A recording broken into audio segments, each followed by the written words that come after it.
Hello and welcome.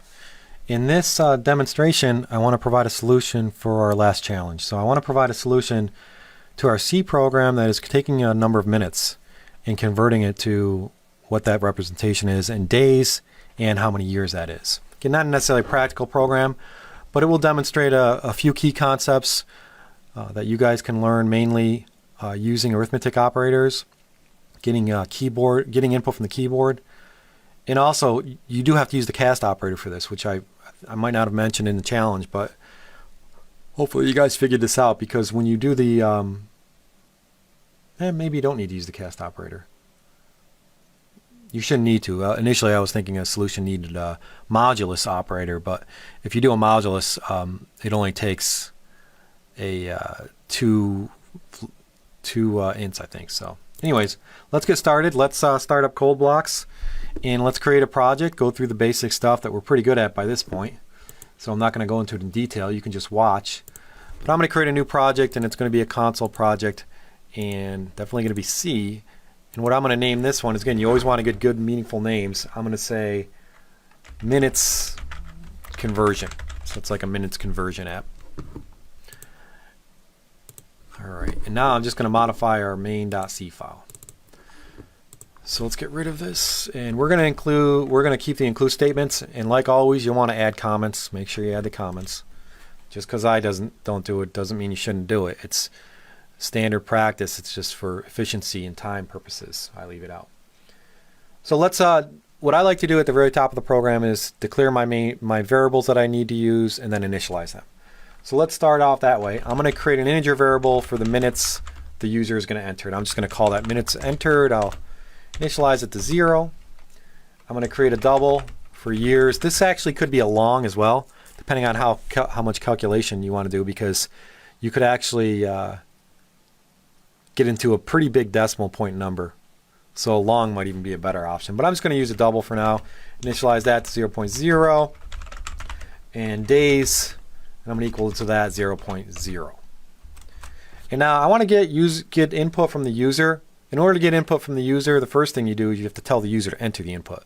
So I'm going to just display some output saying, please enter the number of minutes. And then it's going to put a colon there and a space and end it with a semicolon.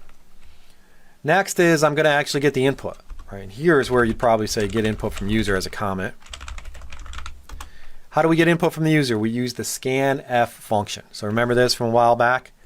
Just say scanf. It's similar to the printf. And the first parameter, though, argument, is the type of data that you want to read in to convert. Remember, everything is read in as a string or text. So you have to convert it to how you're going to store it. So you put it in double quotes just like the printf. You use a format specifier. Here I'm going to just say I want to store it as a decimal. So I'm going to say D, an integer. Not a decimal, an integer, sorry. And then the next argument is what variable you're going to store it in. I'm going to store it in minutes entered. Now remember that scanf, and I actually just have scan there, scanf, for every single data type except a string, you have to provide the ampersand, the address of operator. So we have to provide that. We're reading in a number, so we have to do the ampersand. Remember that from the lecture? Then I want to add this with a semicolon. And at this point, you should probably test. Make sure you can get input from the user, and you probably just have a printf to display what you entered. But since I know that this is correct, I'm going to move on. I'm going to need to do a calculation on line 15. Mainly, I want to store the minutes in years. Okay? So what I'm going to do is create another variable that I forgot about, which will store the minutes in year. Because this is going to make it easier. So here I'm just going to say minutes in year. You'll notice that the convention I'm using here for naming variables is camel case. It's where you have lowercase for the first word, and then every word after that you uppercase the first character. I didn't explain that earlier, so I thought I'd mention it. So yeah, the first calculation, I want to set my minutes in year, because this is how I'm going to calculate my years. So minutes in year is actually going to be equal to, and I like to use parentheses just to organize so everything's clear, it makes it more readable. It's going to be 60 because 60 is the number of minutes in an hour. And I'm going to multiply by that by number of hours in a day, which is 24.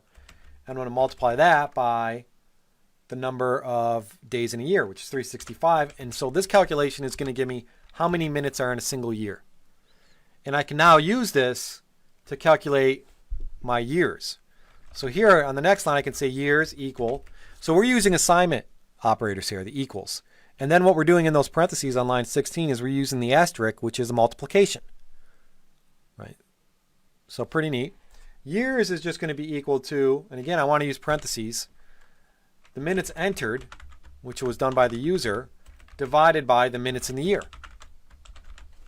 Right? So if you entered 5,000 minutes and there's 20,000 minutes in a year, 5,000 divided by 20,000 is going to give you how many years there are, which would be 0 point something. To calculate the days, here I'm just going to say minutes entered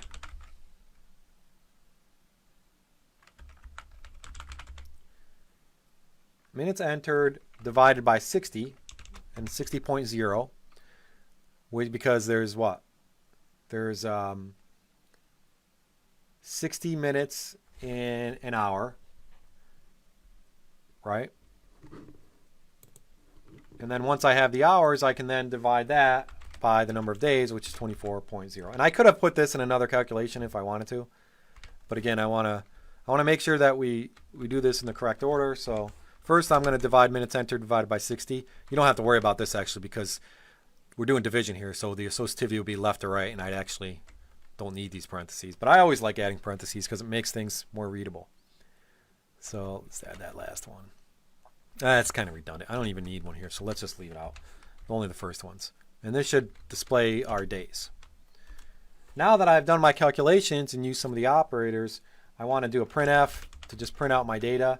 Here I'm going to say print out the minutes first. %d minutes is approximately %f years and %f days. Right? And then I'm going to add a line feed. Oops.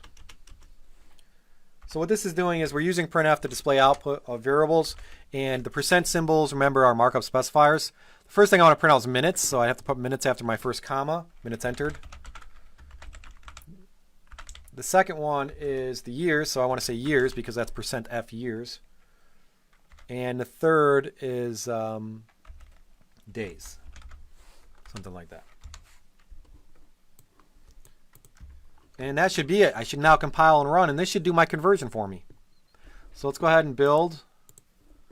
I got no warnings, no errors. Let's run. And I'm not even sure how many minutes are in a year, so I'm not sure how to test this, but let's just put in 5,000 minutes to start with. When I run the program, it asks me to enter the number of minutes. I'm going to put 5,000. And if you didn't put in a number, you might have a crash because you're converting it to a number in your scanf function. I hit return. This says 5,000 minutes is approximately 0.009513 years and 3.472222 days, which seems to make sense because what, 60 minutes in an hour times 24, that's going to be roughly 2,400 or so for one day. So 2,400 and 2,400, 4,800, or no, 60 times 24 is going to be roughly 1,200. So 1,200 goes into 5,000. How many times for each day? Probably about 3.4, around there. So roughly, this looks to be correct. So you can run this multiple times, put in some big numbers. What you're going to notice, though, we're only storing doubles here. So if you run it and you try to put in a too big of a number, say like 600 billion or something, you may get incorrect. Yeah, so you may have incorrections here. So this is showing you the data types problems. So I'm storing in an int. Int is only 8 bytes. I entered this huge number. That can't be stored in it. So when I go to print it out, it's printing out a completely different number, 184.298.154. That's because what I'm entering is bigger than an int. So you may want to consider, if you want this program to be even more precise and you want to enter larger numbers, to change some of the data types. Change the ints to doubles or even the doubles to longs. Right? So this is saying 350 years and 127,000 days or so. So a nice little conversion app that, again, tries to provide you with some understanding of, data types as well as operators. We could have a lot of different conversion apps. Another nice app that you want to write for more practice would be a Fahrenheit to Celsius app. Write an app that allows the user to enter Fahrenheit and then convert that to Celsius. I mean, there's many, many different scenarios you come up, but this will force you to use the operators. And we could also even do a casting here if we wanted to. If we didn't like that the days was too precise, and maybe we want to change the double to an int, and we want to make it a little less precise, we could actually say cast this to an int by just providing the parentheses and then doing an int. And this would actually take that number for days, and if it's decimal 3.549 or something, it would convert it to 3. Maybe that would be better for the user. Up to you. But let's keep it for now as a double. But that's how you learn. You play around with the program, try different scenarios, try different input, make sure that everything's correct. Thank you.